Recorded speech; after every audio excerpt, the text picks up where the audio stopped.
The 2016 NFL season is upon us. It's a great time for fans, an excuse to relax on Sundays, a time to crack open beers, follow your fantasy leagues, and, of course, cheer for your favorite team to win.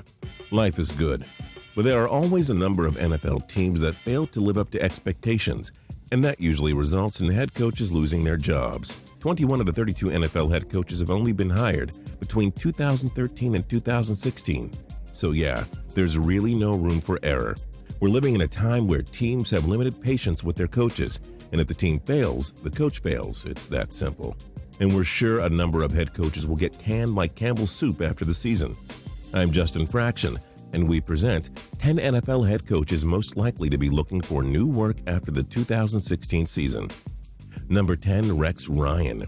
Ryan's head coaching career was promising with the New York Jets. He rode a mediocre quarterback in Mark Sanchez to consecutive AFC Championship games, but then he coached the Jets to 4 straight non-playoff seasons and was fired after 2014.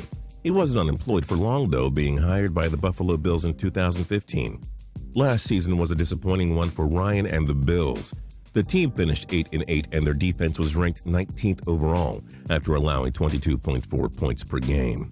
It was a downgrade compared to their previous season without Ryan, when they went 9-7 and had the league's 4th best defense, allowing just 18.1 points per game. Ryan had friction with some of his players, so if the Bills don't show improvements in 2016, he'll be out at last. Number 9, Jason Garrett. How this guy has a job is beyond the understanding of 99.9% of NFL followers. After a successful interim job with the boys in 2010, Garrett has remained their head coach despite having just one winning season in the last 5 years. Tony Romo's injury doesn't help Garrett's chances of surviving. Unless the Cowboys make the playoffs, Jerry Jones may finally smell the morning coffee and fire the guy that should have been gone 3 years ago. Number 8, Chuck Pagano. The idea of firing Pagano seemed ludicrous a year ago. He took over a Colts team in 2012 that was 2-14 the season before and led them to 3 straight 11-5 seasons, racking up 3 playoff wins along the way.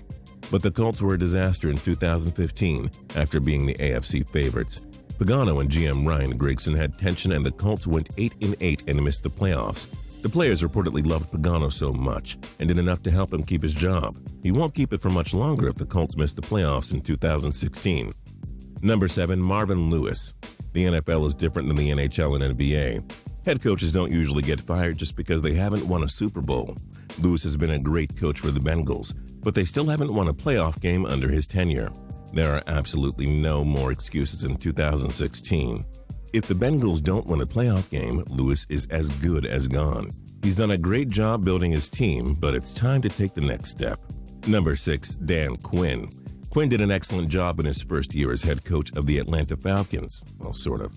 You see, he did take a messy team and turn them into an 8-8 squad. However, Atlanta started the season 6-1, but went 2-7 in their last 9 games and missed the playoffs.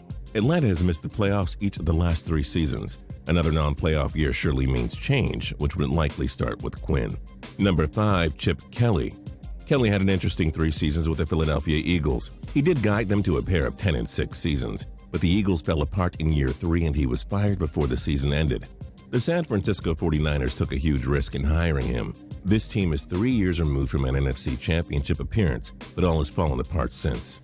The 49ers need to restore order. If they can't, Kelly will likely be let go after in year 1. Number 4, Jim Caldwell. Caldwell's first year with the Lions went according to plan, as they reached the playoffs and were so close to upsetting the Cowboys in the NFC wildcard round. However, last year was awful. The team started 0-5, and they were 1-7 halfway through the season before finishing the second half with a 6-2 record. The Lions have underachieved for a very promising unit, so if they can't salvage a winning season, it may be time for someone new. Number 3, Mike McCoy. Many thought McCoy was on his way out after the Chargers followed up consecutive 9-7 seasons with a 4-12 campaign in 2015. However, management ultimately decided to trust him in the rebuilding process, so here's his last shot. There aren't any excuses. Phillip Rivers remains a top 10 quarterback with lethal weapons, and Jason Verrett and Joey Bosa give this team a promising defense. The Chargers have been the most underachieving NFL team since 2006. McCoy's time to turn them around is now or never. Number 2, Jeff Fisher. Fisher's last 6 years as an NFL head coach have failed to haul in a winning season. He went to mediocre 27-36-1 with the St. Louis Rams, who have now moved to Los Angeles. With more fan interest and media exposure, the pressure is on. Fisher has formed a great defense led by Aaron Donald and Robert Quinn, while Todd Gurley gives them a scary running game. With a new franchise quarterback in Jared Goff, Fisher has got to go if the Rams don't win at least 9 games. And number 1, Mike Mularkey. Mularkey coached the Jacksonville Jaguars in 2012 and only lasted a season with a 2-14 record. He got a new gig with the Tennessee Titans in 2015 after head coach Ken Whisenhunt was fired midway through. Mularkey went just 2-7 with the team. For some reason, the Titans decided what he did was good enough, and he's their head coach in 2016. The Titans are in full rebuild mode, so the odds are strongly against Mularkey. Not only is he the most likely to get fired after 2016, but you should probably put a bet on it. Which NFL head coach do you think will get fired first? Join us in the comments below. If you like this video and learned a thing or two, clicking the like button helps us out a ton and we appreciate it. If this is your first time coming around to Total Pro Sports though, subscribing is a great idea because we put out videos like this every single day. But as always, thanks for watching and we'll see you guys next time.